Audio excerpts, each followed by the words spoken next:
Whenever your attention is pulled away from the breath, and you become lost in thought or a fantasy or a dream about the future or the past, that moment when you're aware that your attention strayed, that's actually a moment of mindfulness. And so you really gently notice that your attention strayed, and you bring it back to the feeling of the breath at the tip of the nostril, above the upper lip, into the rise and fall of the chest,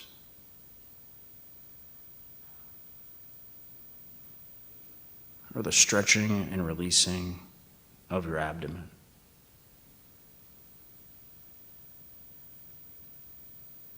Wherever your attention is, see if you can follow just one breath.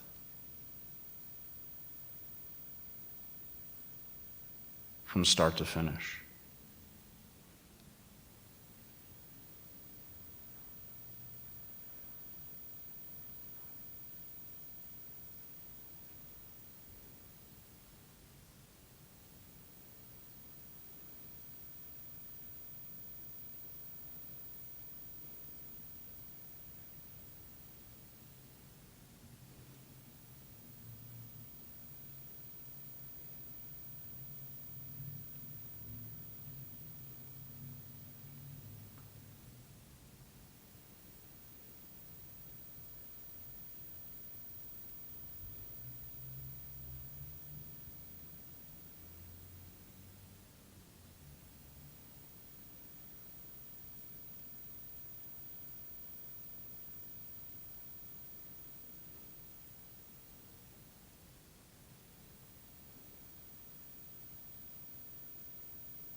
You might notice very strong thoughts, disturbing energies in the body, emotions, things you know might go through your head.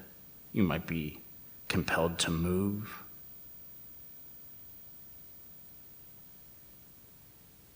Whatever those things are that take you away from the breath, you might just make a note of that and gently return to the sensation of the breath. Watching the breath like it's the most interesting thing in the world.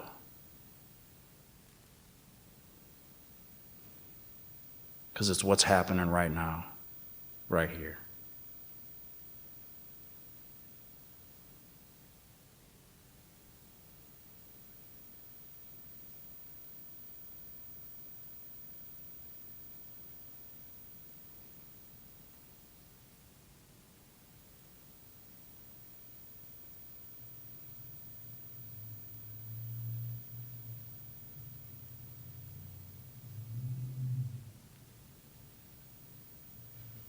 See if you can catch the beginning of a breath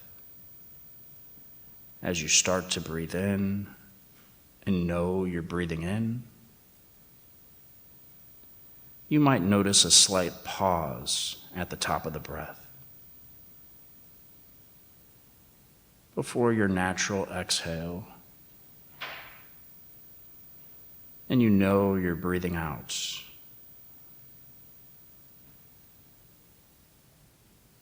And at the bottom of the breath, again, you might notice a slight pause in your respiration.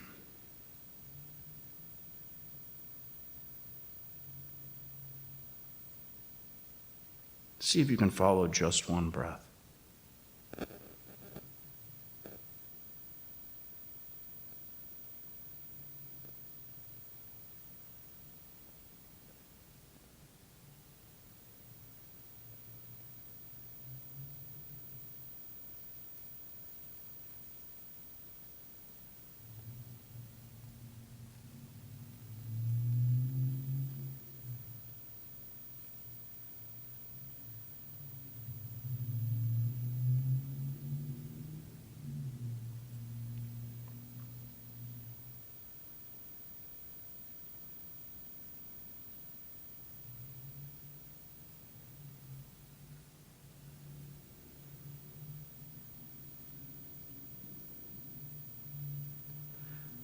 Sometimes we might not sense our bodies or the breath strongly enough to feel it.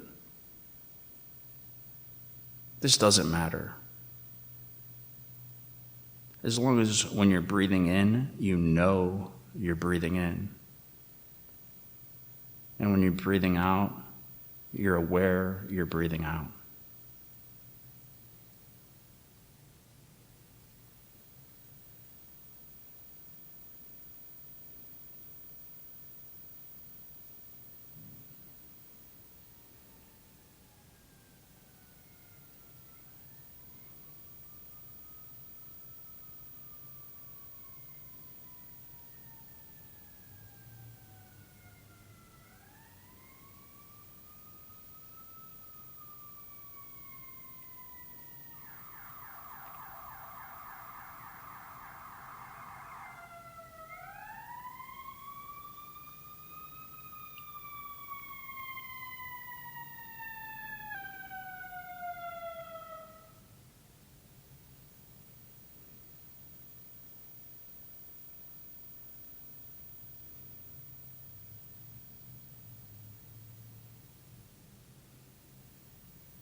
Whenever your mind wanders, and you notice that, with as much friendliness and acceptance as you can muster, just very gently return your attention to the breath.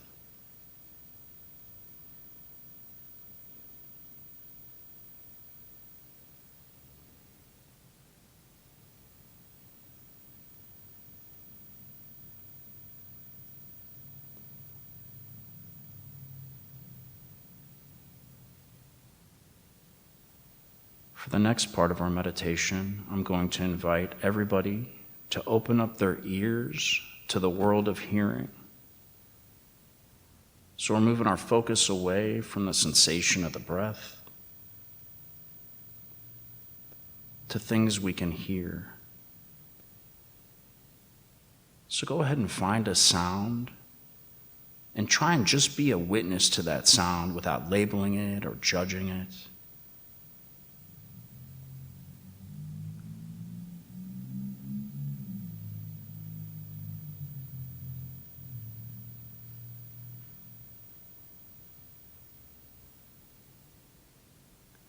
Go ahead and listen in a little closer and see if you can find another sound. And follow that sound as a witness.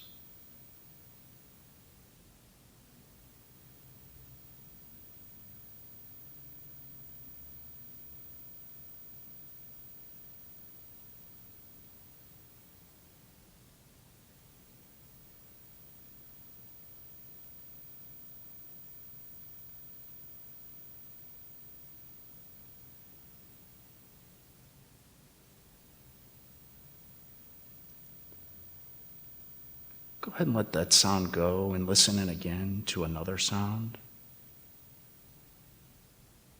Whenever your mind gets lost in thought, just bring your awareness back to the sounds you can hear.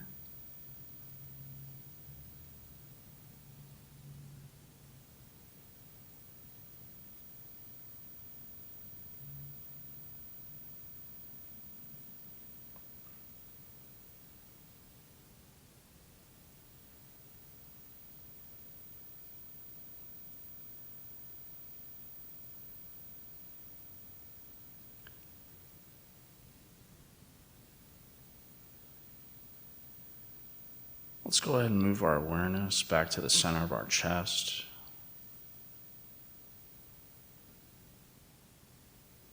Just noticing your breath at a natural rate.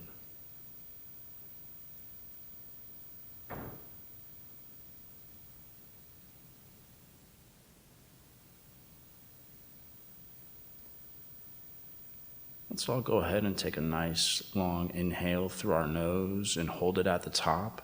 Fill in the belly and lungs with air.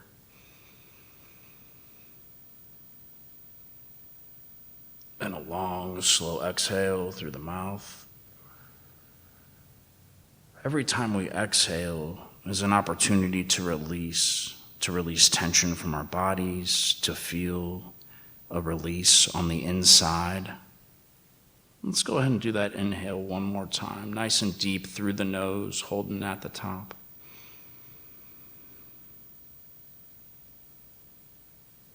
And a long, slow exhale through the mouth, releasing any tension that's available. Just allowing ourselves to soften and relax into that out-breath.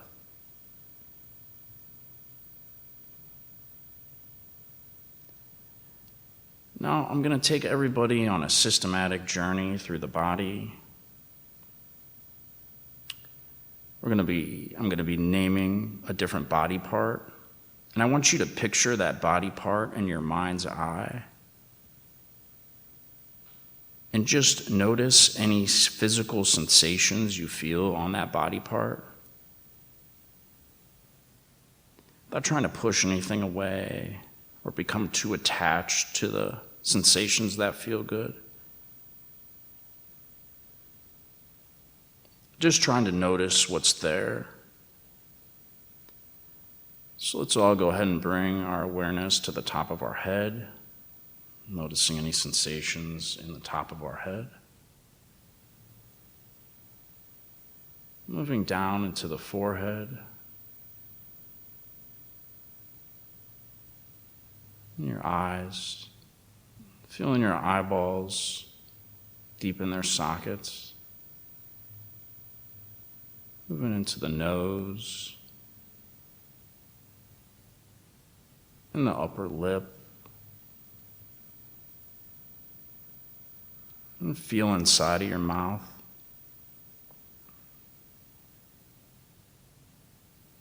And moving over to the cheeks and jaw. Let's do the sides of our head. And the back of our head. Let's move down now into the neck and throat.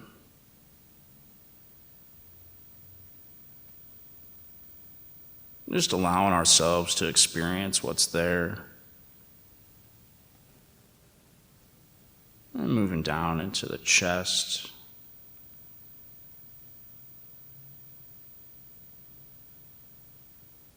And if you're holding any tension, you might allow that to soften. Moving down into the abdomen. Just feeling the abdomen from the inside. Let's go around now and feel that skin along the back. Maybe noticing all the points, the chairs touching your back.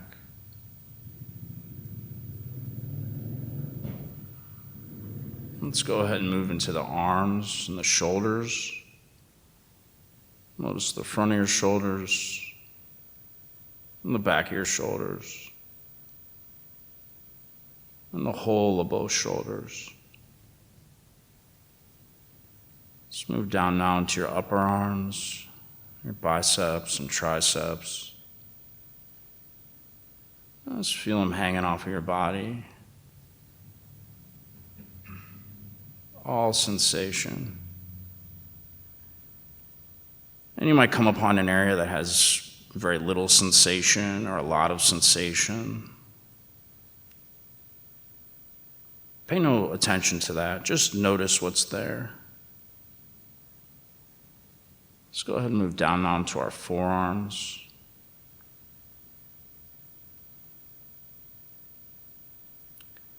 Notice the palm of your hands, and the back of your hands, and even your fingers. Go ahead and feel both of your arms together.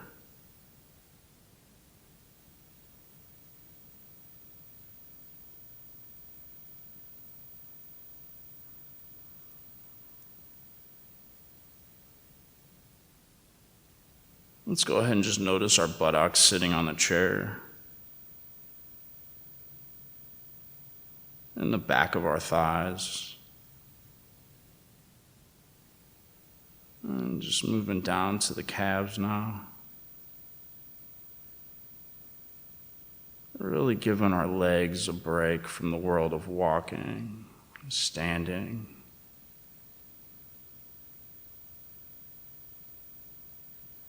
Let's move down now into the heels and the sides of the feet.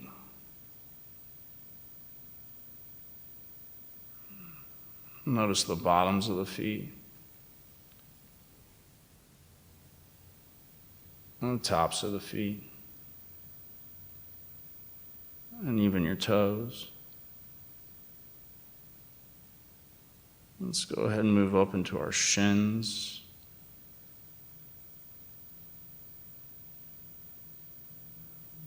And knees.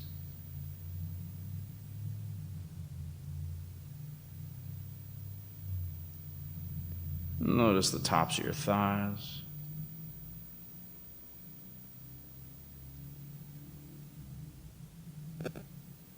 Go ahead and feel both legs together.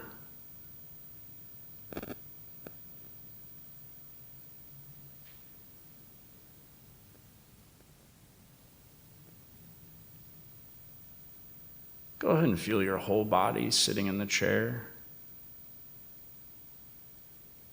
Your whole body sitting in the chair. Anytime you get lost in thought or distracted,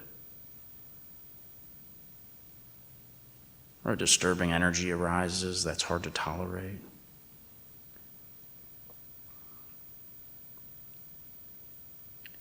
once you're ready and you notice that, you might just bring your attention back to the sound of my voice and the instructions. But at any time, you can just start to focus on the breath.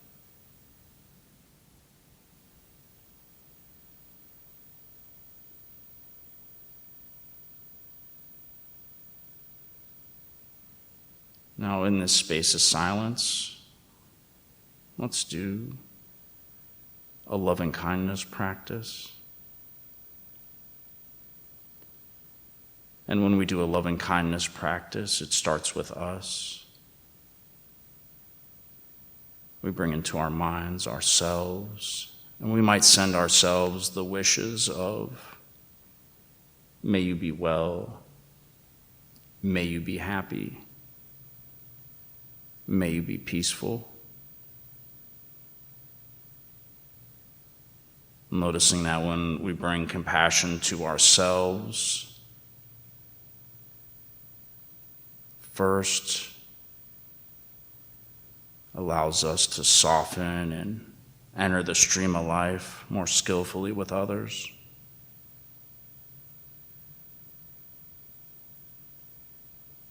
And may you be well. May you be happy. May you be peaceful. And now, below the level of that regular wishes we wish for ourselves, I want to invite you to try something a little different, which would be to really think about what you would want to hear right now, or what you need to hear for yourself. May I be open. May I be in the present moment. May I love others from a place of stability. Whatever those things are for you, I just want to give you a little time to craft that and send yourself those wishes. May I X, may I Y, may I Z.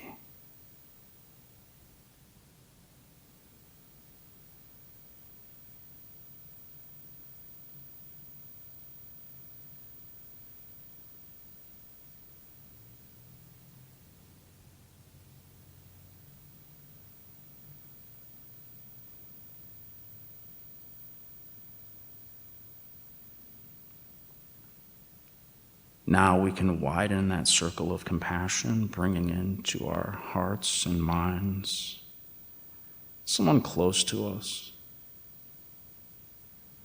someone we care about very much. We might send them the wishes. May you be well. May you be happy. May you be peaceful. Noticing the way it feels to say those words. And not letting go of being able to feel or cultivate anything other than what you're feeling right now.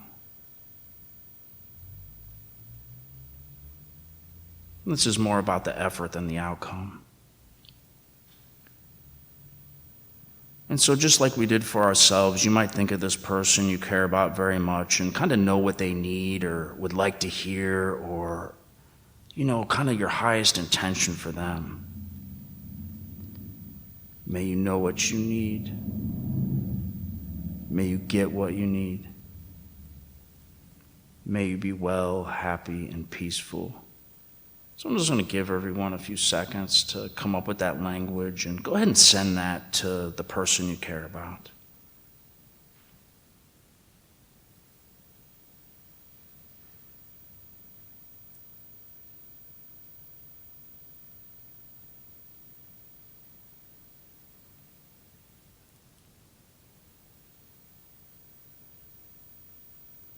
Let's widen out our circle of compassion even further to someone we might see on a regular basis but don't know very well, someone we might just feel more neutral about. And just noticing them and sending them loving kindness. May you be well. May you be happy. May you be peaceful.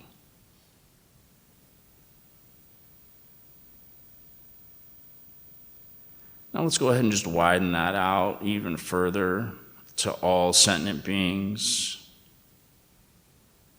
that we share this planet with. People who are experiencing joy and happiness and illness and sickness and death. People are affected by wars and natural disasters and births and joyful birthdays. Let's just hold it all.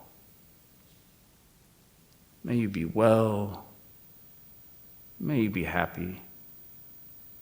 May you be peaceful.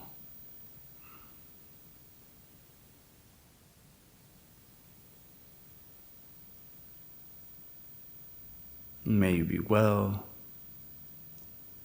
May you be happy. May you be peaceful.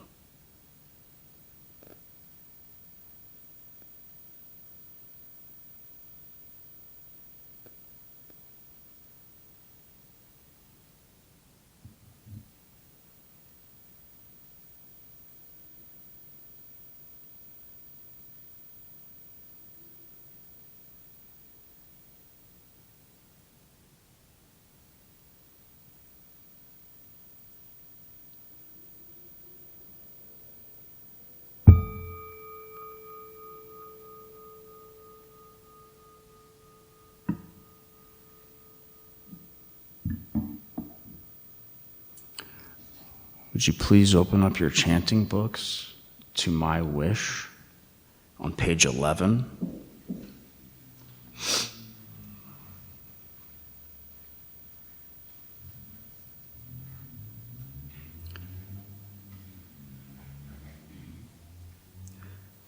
May I become, at all times, both now and forever, a protector for those without protection, a guide for those who have lost their way, a ship for those with an ocean to cross, sanctuary for those in danger, a lamp for those without light, a place of refuge for those who lack shelter, and a servant to all in need.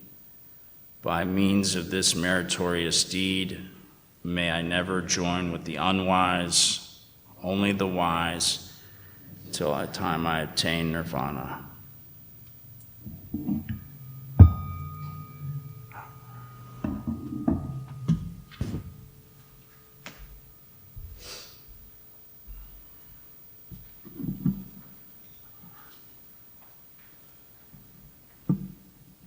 Hi, good evening, everybody, and welcome. And happy Memorial Day. I was invited, I was given the opportunity to do this talk a while ago, and I got a text like, hey, which date would you prefer? Memorial Day, or I think it was like, one of these Wednesdays coming up. And, my initial reaction is to kind of like want to take that Wednesday, right? That might be just down the road a little bit farther, or not be about a topic that's kind of just so near and dear to my heart, both personally and professionally, which is Memorial Day,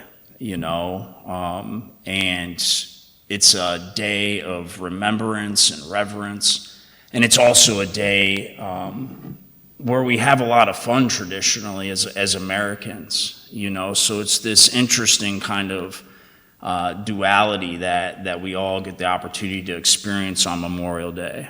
And for people like me who served in the Marine Corps, in the infantry, and went to war and lost friends, and came back, changed to a world that didn't seem to know about those experiences. Today is a day of reflection a lot of the times, but I also try and have fun because I've really learned over the past 20 plus years that I have this type of thinking like, hey, I think the guys I served with who aren't here, they would want me to have a good time. They'd want me to have fun.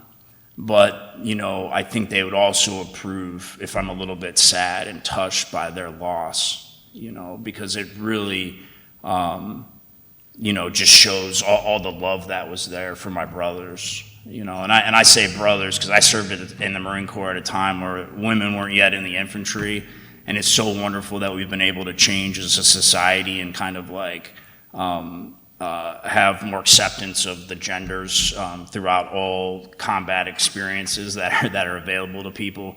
But that wasn't my experience, so forgive me. That just so you understand the context when I'm talking, if I'm a little bit more gender specific. And so, the war is inherently dehumanizing. And, the people who I used to consider my enemies, I've had to learn to really see their bravery, see their sacrifice, see them as full people who had families, who experienced birth and joy and birthdays, had inside jokes with their friends, experienced sickness and death. They struggled and had joy, full human beings. And, it's taken me a long time to kind of get there because the mental conditioning that allows somebody to go to combat and overcome their natural aversion to harming other people also kind of makes it so empathy and those types of things for the other side, it's not very adaptive.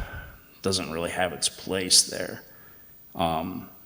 And so, I've had to really work on not only rehumanizing myself, but helping other people rehumanize themselves after going through these experiences. And I want to really connect this to everybody too, because we all are conditioned from birth in a family, in a culture, on teams, in schools, and we go through experiences that condition us, condition reactions in us, and thoughts and feelings and stress responses that can just really stick with us long after we leave those places. And so really what I'm proposing is that this was an extreme example of mental conditioning that I went through, but we all go through this in one way or another throughout our lives, and once you've left a place, and you're ready to heal, Buddhism offers a very clear path to being present, to having compassion for those parts of ourselves that had to go through those tough experiences. And I'm going to get into that a lot tonight. And I like to tell this story kind of like, imagine you're in the woods and you see a dog by a tree. And, you go over and you kind of pet the sweet dog, and all of a sudden it lunges at you growling with its fangs bared, And you go from being kind of like ready to pet this sweet dog to jumping back and like angry and scared that this dog, wants to hurt you. And then you notice that under a pile of leaves, the dog's leg's caught in a trap. And then you just switch back from being angry and scared and protecting yourself to all of a sudden having more compassion for this dog. You can see that it's being affected by something outside of its control. And so all of a sudden you get your compassion back, right? Caring compassion for this animal that's suffering. And here's the thing, all of our legs are caught in a trap in one way or another. And, if we can see that, see where our legs caught in the trap and validate that and say, oh my gosh, like people think what's wrong with me when they're suffering. But really I always ask, well, what happened to you? Because once I can understand the context and the story, it all makes sense. Our suffering makes sense. And there's a way out of it, and Buddhism gives us a very clear way out of it. And so not only can we see that our leg's caught in a trap, but everyone we're talking to's leg's caught in a trap in one way or another. But in our fear, in our delusion, we can't see that, and we're just reacting. And so I'm going to get into a little bit more about that too, but I want to just get into a little just quick thing about Buddhism and war and violence. It's kind of fascinating to me to read a little bit about the Buddha, and there's so much about Buddhism. Like it was interesting. I read that it's kind of like there's no like one book that defines Buddhism. Like the Christians have the Bible, but Buddhists have this like library, right? And there's all these schools of Buddhism depending on what country you go to, and then there's all this knowledge base, and the knowledge base is built on over the centuries by translators of the knowledge, and so it's kind of just built and built and built up to where it's at now. And in the West, we kind of have, a little bit different of a bent on Buddhism. We strip away a lot of the supernatural stuff and just kind of come up with the things that work as a spiritual practice in a lot of ways. Things that are effective and helpful. But that's not Buddhism everywhere, right? Buddhism in the United States is seen as a very peaceful thing. It's and I think that reputation's well earned in the United States. But in other countries, Buddhists go to war. Think about Japan in World War II, Zen Buddhists. There's been ethnic cleansings, the Sri Lankan Civil War. There's all of these Buddhists that have to go to war. And most Buddhist philosophers kind of think, okay, well, war is a product of greed, hatred, and delusion, right? Which is aversion, craving, and ignorance. And so when we make somebody the other, right, that's kind of coming from a place of delusion. But basically, Buddha lived before there was any kind of like organized thought about the human collective, so there wasn't anything like systemic happening. It was more like, okay, how can we purify your mind? How can we help you suffer less? And the Buddha actually like counseled kings and did all of the, he was involved politically, but he didn't have like an agenda. He didn't have any political philosophy. But he did practice nonviolence. And really what I came away with is nonviolence as a practice is just the awareness that violence doesn't improve our state of mind. When I have a sharp word with somebody, or I physically harm somebody, verbally harm somebody. It just doesn't improve my state of mind. And that's not just with the other, that's with myself too, right? When I have reactions where I'm full of self-loathing or self-hatred, that too is violence, right? I have violent thoughts, and I'm not talking even an extreme end, I'm just thinking about how hard we are on ourselves. How hard I've been on myself historically, before I learned kind of like where that conditioning comes from. It's like it's all conditioned. Babies aren't born with thoughts, just a bundle of sensations. All these like thoughts and reactions in many ways are conditioned into us. And so really the Buddha wanted to know, hey, if you go to war, can you do it more out of like the love for the people you are trying to protect versus, the hatred of the other people? And because that, what is the intention and effort behind your actions essentially? You're motivated by love or fear. And right now we're in a social and political climate that really invites dehumanization, hatred, fear of the other. And dehumanization is really depriving people of their positive human qualities. And, I was watching Full Metal Jacket with Tyler last night, and it was so awesome getting to watch that movie about the Marine Corps again, kind of like from this perspective of somebody who feels like he's recovered a lot from the Marine Corps. And when I say recovered from the Marine Corps, I mean I've become aware of the mental conditioning that propels my behavior and thoughts and feelings, and I've unwound a lot of that, the unhelpful stuff.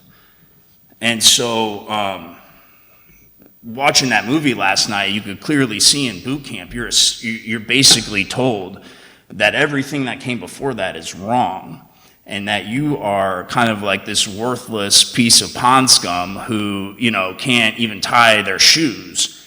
And then you're completely broken down and reconditioned to be a Marine, and, funny joke in the Marine Corps, like there's not a lot of place for your humanness a lot of the times. I used to joke like, oh, if the Marine Corps wanted me to have feelings, they would have issued me some.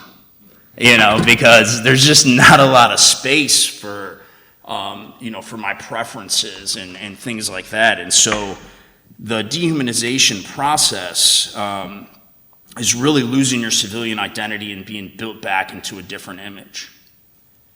And, in the face of a very powerful system, that reinforces certain things, like violence and aggression, and teamwork, right, and integrity, and courage, and so many wonderful qualities, right? There's so many parts of being a Marine that I still use. It's given me so much courage.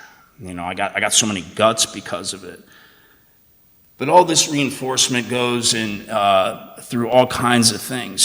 Shooting rifles, to the cadence you sing when you're running about hurting other people and who they are.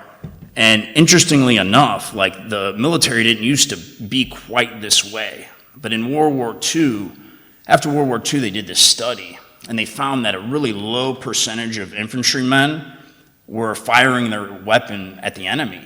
And they were like, okay, well, this isn't good. It's a good thing we won, but there's some things we need to improve on. And so they created a whole new training, which is basically to train how you fight, and you're kind of like doing things, shooting at targets that look like people, doing things to overcome that natural aversion we have to, to hurting each other. And so through that, you're really able to get this solid other in your mind and know that there's just nothing more honorable than going to fight the enemy. And so, it's like back then, right, in 2002, 2001 through 2003, the climate in our country is a lot different. There's a bugle being sounded for war, and everybody was getting on board, And so even just culturally, we all kind of went there. And, people's tax dollars support that, and there's just people participate maybe even more than they know. But the problem is that after you go to war and come back, it was really nice being sent off by all you guys. Thank you so much. You got me so fired up to go. And I was so happy to do that, right? And it was almost like you feel like, it's conditioned into you as a Marine that you're cut above the rest. You're different than everybody else and better in some ways than you nasty civilians. That's what they taught us, But there's no process of returning, right? How do you rehumanize yourself and other people after you get back from an experience like that? The mental conditioning that takes place at war is different than the mental conditioning that takes place in boot camp,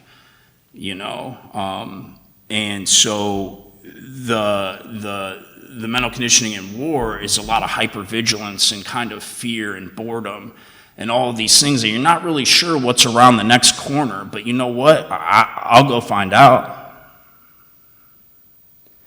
It's just this attitude of, I gave myself over to something bigger than myself, and I was totally willing to die for it.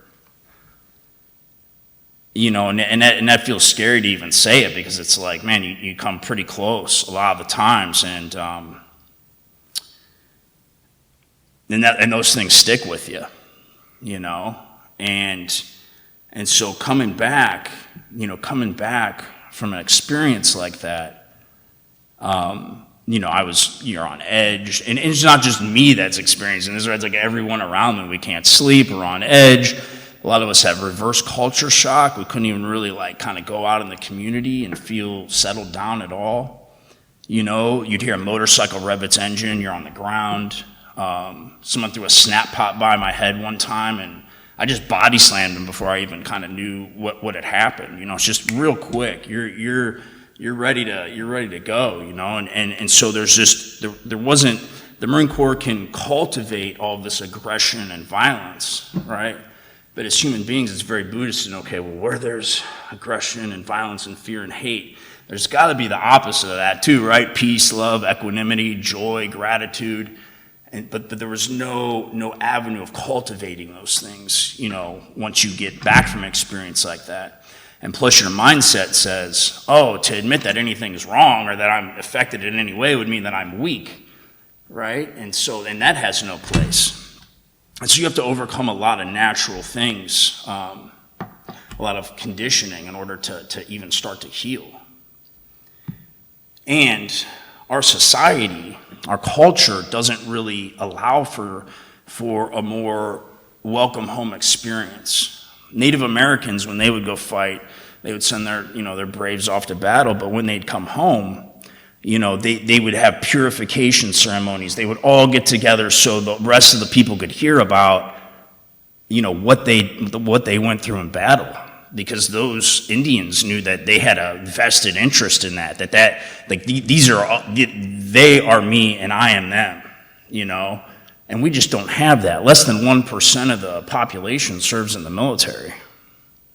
Even a lower percentage actually goes to war and sees combat these days. It's not something that's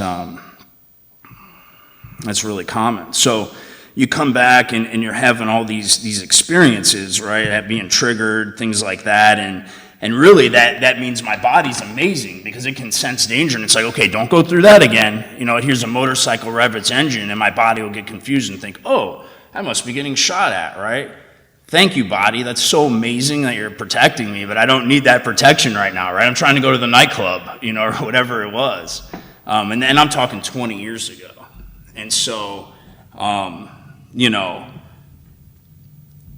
kept getting stuck, right? Like it was hard to, when your stress system gets habituated to all that stress, you're just always feeling stressed and anxious.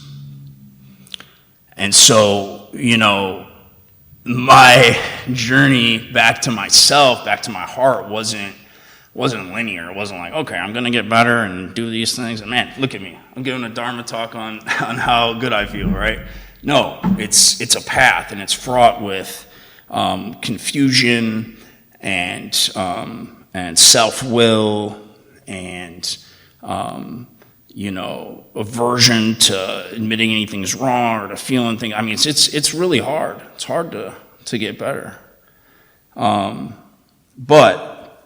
I ran into people along the way that created those conditions. And then along the way, I found Buddhism, And a lot of our modern psychotherapies are really based on Buddhism and Buddhist principles. And so, meditation and compassion are really what helped me get unstuck. And so basically, going through these experiences and doing what I could to feel better, right? And some of those things were, addiction, and so that was one way I, tried to take care of my stress, and it just makes sense, like something to just calm everything down, but that only works so long before it just doesn't work anymore very well. And so that's what I mean by I get stuck. People think they're broken, but I just think people get stuck. And I needed to find the things that would unstick myself. But not only unstick myself now, but the things that would allow me to keep unsticking myself. And so I started meditating, I think, in around 2012. And I was just introduced to it at like some different treatment centers, maybe even the VA once or twice.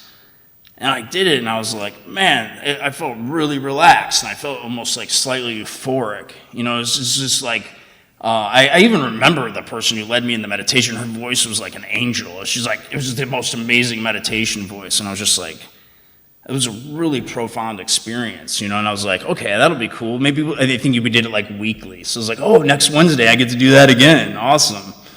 And then I slowly started kind of just meditating on my own and finding guided meditations.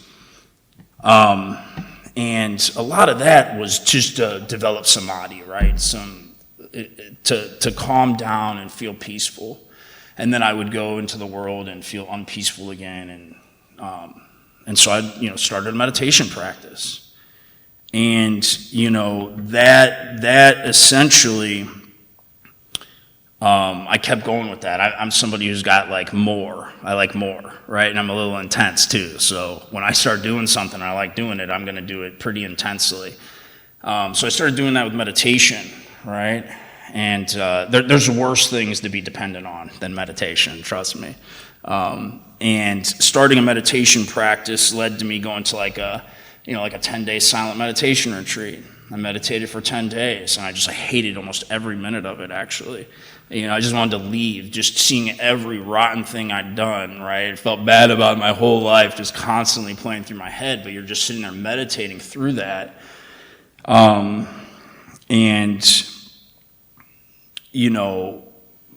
the end of that, I was starting to feel peaceful, and I'd never felt peace like that. But of course, me being me, those are states I want to cling on to, right? Oh, peaceful, yeah, I'm going to feel peaceful. And honestly, when I got back, I was so peaceful for about a month. Like, I think week 2 after being back, I was like, I didn't feel any negative feeling. I was like, am I enlightened? Oh, shit. Don't tell anybody. Like, I was just like, shut your mouth and just keep meditating and play it cool, right? Because I was like, I don't know, because I never felt a peace like that. And it's actually pretty funny now, but eventually that went away, right? And then I got to just fully experience myself racked by suffering again. And I think that's one of our biggest delusions is the fact that somehow suffering is going to end. I think we're going to get really a lot more skillful at dealing with our suffering and seeing where our legs caught in the trap, and being able to respond to that with understanding and compassion. Like, so many of us are so good at giving other people what they need and knowing the right thing to say to somebody. But when it comes to ourselves, we treat ourselves pretty poorly. And so we might start to think about, if a friend was going through what I'm going through right now, what would I tell him? Okay, I can think like that. Okay, I can think outside of myself. Okay, what do I need right now? Okay, yeah, I think I just need to sit quietly. Okay, I'm going to do that. Okay. Does my suffering, does what happening right now, is what is going on inside of me right now, does it make sense to me given what I know about myself and what I've been through? Okay, it makes sense. Okay, I'm feeling angry, I'm out of sorts, this and that. It makes sense. I just went through X, Y, and Z. I have a history of these things happening to me and they affect me deeply. Right? It's validating our experience. It's seeing our leg caught in the trap. And that's really the first step, right? Is just seeing where your leg's caught in the trap, validating that, and then figuring out what you need and giving that to yourself. With self-compassion, right? And there's so many little tips and tricks and hints on how to think compassionately and practice self-compassion.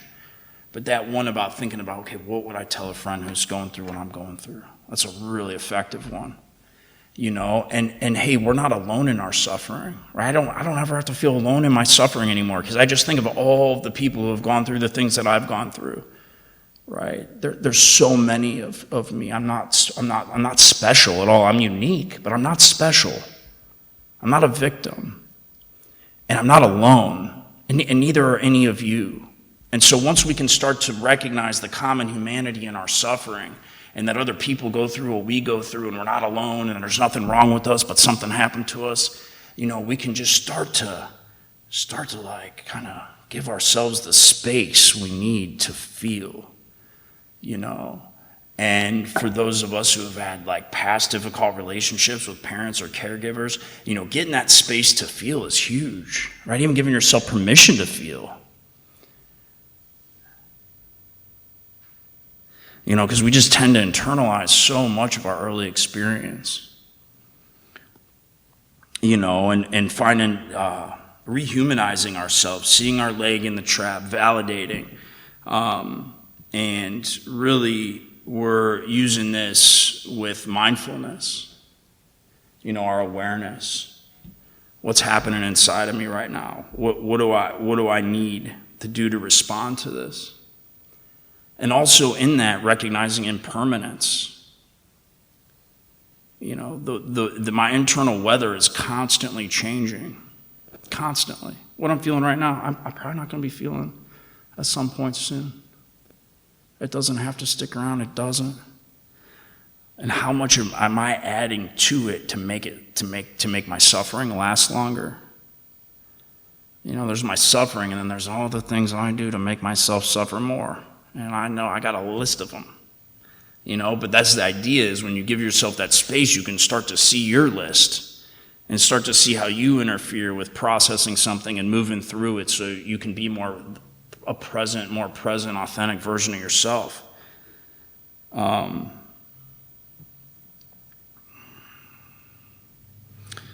so self-compassion and meditation are two practices that have really helped me recover from my experiences in the military, my experiences in this culture, my experiences in my family, my experiences in my peer group growing up, all of these things that condition me mentally and kind of cause me to lose sight of my own humanity and continue to do so. And that's why it's a practice. We're never perfect at it. We just keep practicing, right? And without the idea that we're somehow going to master it. But we're going to think that too. And then you just catch that and you're like, I'm a silly little delusional human being. It's all good. I'm just doing what everybody else does. And really cultivating the awareness that you're my brothers and sisters, and vice versa, and that we all need to take care of each other. And so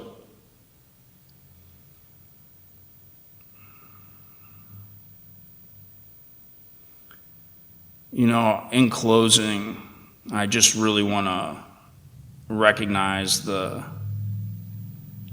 people I served with who didn't make it back, and the effects that war has had on their families and their friends and all the people who love them.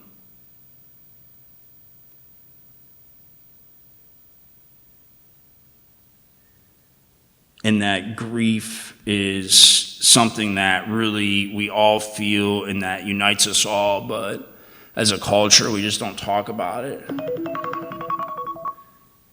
As a culture, it's something we feel a lot of aversion to, or it's socially not kind of comfortable to talk about those things. But I think it's important.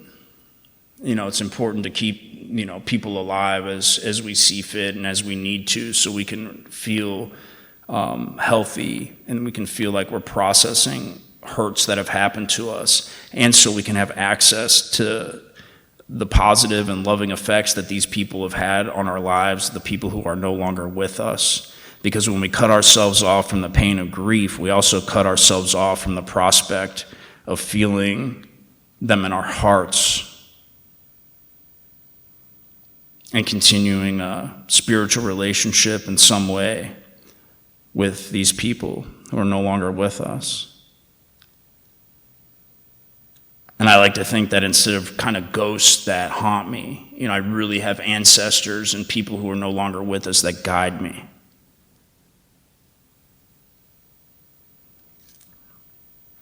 And so can you. And so can you. So, thank you so much for listening to my Dharma talk tonight, and thanks for letting me be here.